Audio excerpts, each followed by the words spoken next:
In the name of Allah, the most compassionate, most merciful.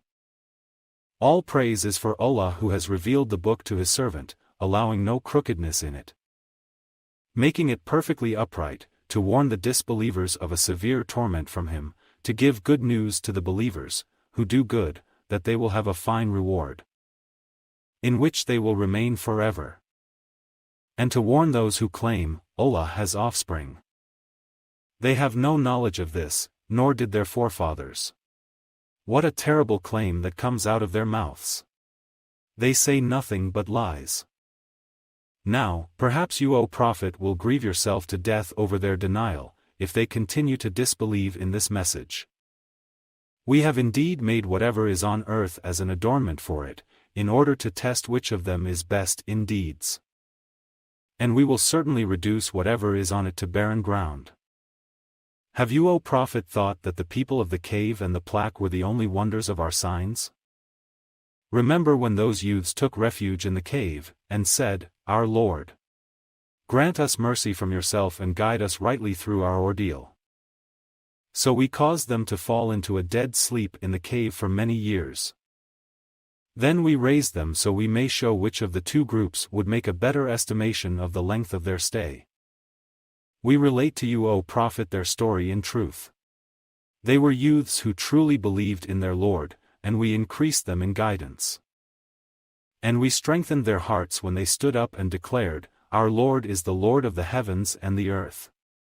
We will never call upon any god besides him, or we would truly be uttering an outrageous lie. Then they said to one another, These people of ours have taken gods besides him. Why do they not produce a clear proof of them? Who then does more wrong than those who fabricate lies against Allah? Since you have distanced yourselves from them and what they worship besides Allah, take refuge in the cave. Your Lord will extend his mercy to you and accommodate you in your ordeal. And you would have seen the sun, as it rose, inclining away from their cave to the right, and as it set, declining away from them to the left, while they lay in its open space. That is one of the signs of Allah. Whoever Allah guides is truly guided. But whoever he leaves to stray, you will never find for them a guiding mentor. And you would have thought they were awake, though they were asleep. We turned them over, to the right and left, while their dog stretched his forelegs at the entrance. Had you looked at them, you would have certainly fled away from them, filled with horror. And so we awakened them so that they might question one another. One of them exclaimed, How long have you remained asleep? Some replied, Perhaps a day, or part of a day. They said to one another, Your Lord knows best how long you have remained. So send one of you with these silver coins of yours to the city, and let him find which food is the purest, and then bring you provisions from it.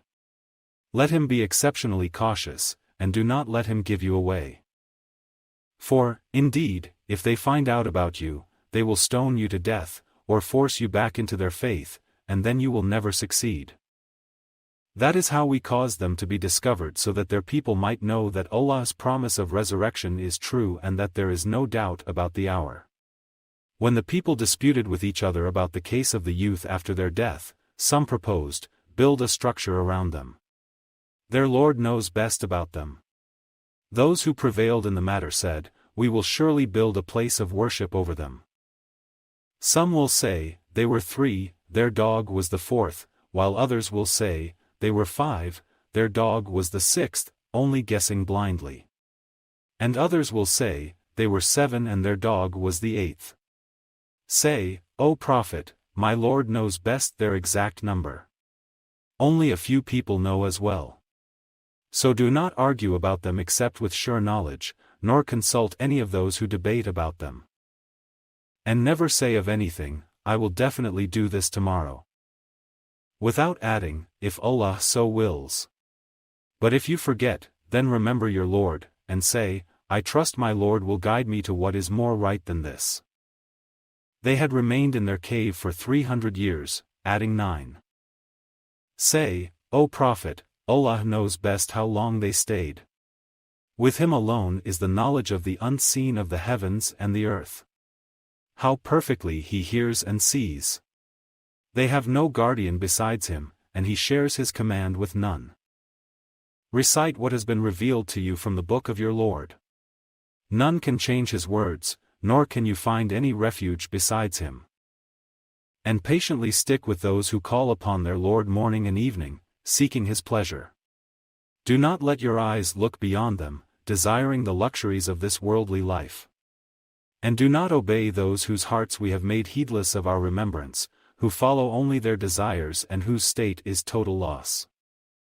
And say, O Prophet, this is the truth from your Lord. Whoever wills let them believe, and whoever wills let them disbelieve. Surely we have prepared for the wrongdoers a fire whose walls will completely surround them.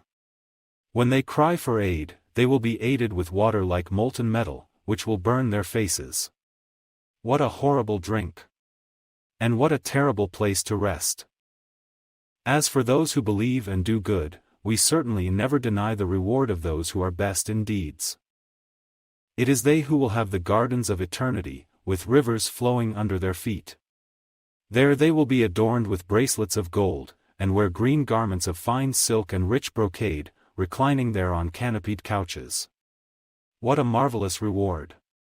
And what a fabulous place to rest! Give them, O Prophet, an example of two men. To the disbelieving one we gave 2 gardens of grapevines, which we surrounded with palm trees and placed various crops in between. Each garden yielded all its produce, never falling short. And we caused a river to flow between them. And he had other resources as well. So he boasted to a poor companion of his, while conversing with him, I am greater than you in wealth and superior in manpower. And he entered his property, while wronging his soul, saying, I do not think this will ever perish. Nor do I think the hour will ever come. And if in fact I am returned to my Lord, I will definitely get a far better outcome than all this. His believing companion replied, while conversing with him, Do you disbelieve in the one who created you from dust, then developed you from a sperm drop, then formed you into a man? But as for me, he is Allah, my Lord, and I will never associate anyone with my Lord in worship. If only you had said, upon entering your property, this is what Allah has willed. There is no power except with Allah. Even though you see me inferior to you in wealth and offspring. Perhaps my Lord will grant me something better than your garden, and send down upon your garden a thunderbolt from the sky, turning it into a barren waste. Or its water may sink into the earth, and then you will never be able to seek it out. And so all his produce was totally ruined, so he started to wring his hands for all he had spent on it, while it had collapsed on its trellises.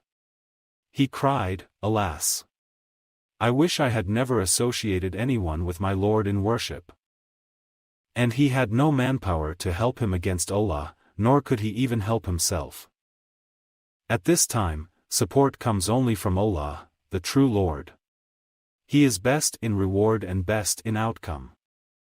And give them a parable of this worldly life.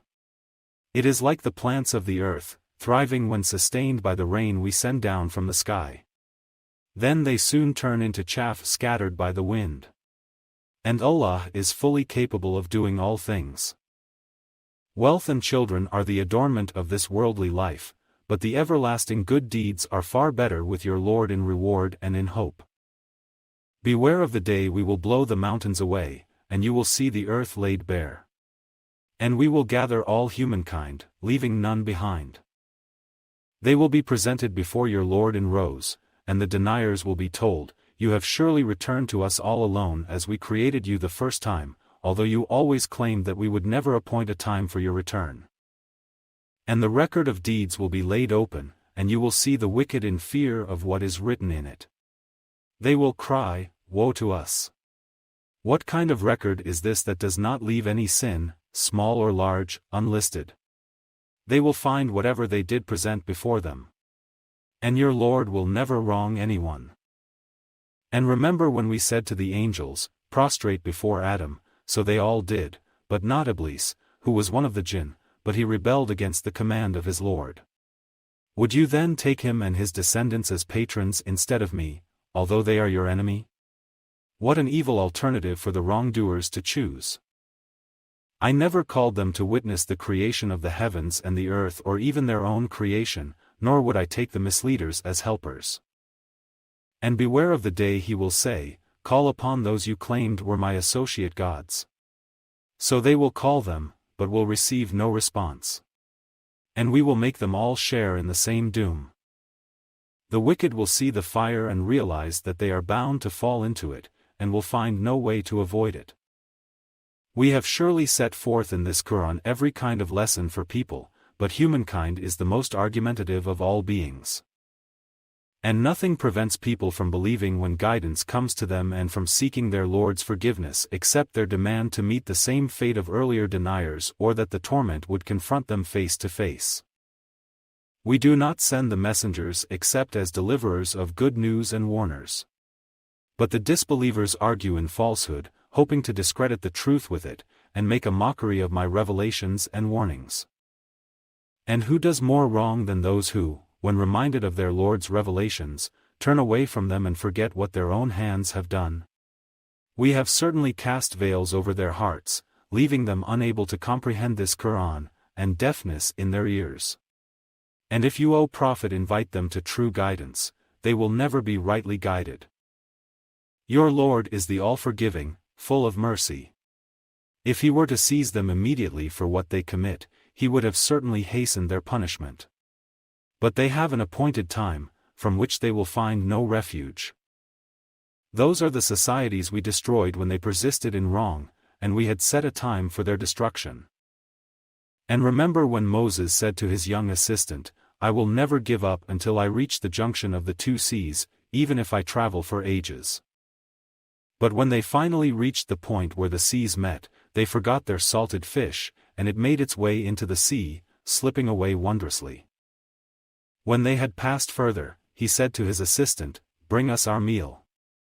We have certainly been exhausted by today's journey. He replied, do you remember when we rested by the rock?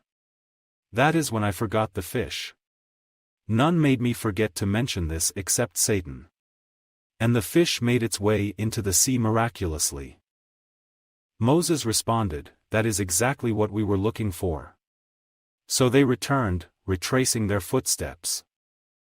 There they found a servant of ours, to whom we had granted mercy from us and enlightened with knowledge of our own. Moses said to him, may I follow you, provided that you teach me some of the right guidance you have been taught? He said, you certainly cannot be patient enough with me. And how can you be patient with what is beyond your realm of knowledge? Moses assured him, you will find me patient, Allah willing, and I will not disobey any of your orders. He responded, then if you follow me, do not question me about anything until I myself clarify it for you. So they set out, but after they had boarded a ship, the man made a hole in it. Moses protested, have you done this to drown its people? You have certainly done a terrible thing. He replied, did I not say that you cannot have patience with me? Moses pleaded, excuse me for forgetting, and do not be hard on me. So they proceeded until they came across a boy, and the man killed him. Moses protested, have you killed an innocent soul, who killed no one? You have certainly done a horrible thing. He answered, did I not tell you that you cannot have patience with me? Moses replied, if I ever question you about anything after this, then do not keep me in your company, for by then I would have given you enough of an excuse. So they moved on until they came to the people of a town. They asked them for food, but the people refused to give them hospitality. There they found a wall ready to collapse, so the man set it right. Moses protested, if you wanted, you could have demanded a fee for this. He replied, this is the parting of our ways. I will explain to you what you could not bear patiently. As for the ship, it belonged to some poor people, working at sea. So I intended to damage it, for there was a tyrant king ahead of them who seizes every good ship by force. And as for the boy, his parents were true believers, and we feared that he would pressure them into defiance and disbelief. So we hoped that their Lord would give them another, more virtuous and caring in his place. And as for the wall, it belonged to 2 orphan boys in the city, and under the wall was a treasure that belonged to them, and their father had been a righteous man. So your Lord willed that these children should come of age and retrieve their treasure, as a mercy from your Lord. I did not do it all on my own. This is the explanation of what you could not bear patiently. They ask you, O Prophet, about Zulkarnain. Say, I will relate to you something of his narrative. Surely we established him in the land, and gave him the means to all things. So he traveled a course, until he reached the setting point of the sun, which appeared to him to be setting in a spring of murky water, where he found some people. We said, O Zulkarnain, either punish them or treat them kindly. He responded, whoever does wrong will be punished by us, then will be returned to their Lord, who will punish them with a horrible torment. As for those who believe and do good, they will have the finest reward, and we will assign them easy commands. Then he traveled a different course, until he reached the rising point of the sun. He found it rising on a people for whom we had provided no shelter from it. So it was. And we truly had full knowledge of him. Then he traveled a third course, until he reached a pass between 2 mountains. He found in front of them a people who could hardly understand his language. They pleaded, O Zulkarnain, surely Gog and Magog are spreading corruption throughout the land. Should we pay you tribute, provided that you build a wall between us and them? He responded, what my Lord has provided for me is far better. But assist me with resources, and I will build a barrier between you and them. Bring me blocks of iron. Then, when he had filled up the gap between the 2 mountains, he ordered, blow. When the iron became red hot, he said, bring me molten copper to pour over it. And so the enemies could neither scale nor tunnel through it. He declared, this is a mercy from my Lord. But when the promise of my Lord comes to pass, he will level it to the ground. And my Lord's promise is ever true. On that day, we will let them surge like waves over one another. Later, the trumpet will be blown, and we will gather all people together.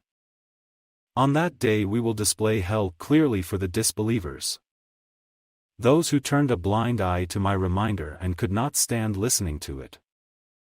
Do the disbelievers think they can simply take my servants as lords instead of me? We have surely prepared hell as an accommodation for the disbelievers. Say, O Prophet, shall we inform you of who will lose the most deeds? They are those whose efforts are in vain in this worldly life, while they think they are doing good. It is they who reject the signs of their Lord and their meeting with him, rendering their deeds void, so we will not give their deeds any weight on Judgment Day. That is their reward, hell, for their disbelief and mockery of my signs and messengers. Indeed, those who believe and do good will have the gardens of paradise as an accommodation, where they will be forever, never desiring anywhere else. Say, O Prophet, if the ocean were ink for writing the words of my Lord, it would certainly run out before the words of my Lord were finished, even if we refilled it with its equal. Say, O Prophet, I am only a man like you, but it has been revealed to me that your God is only one God. So whoever hopes for the meeting with their Lord, let them do good deeds and associate none in the worship of their Lord.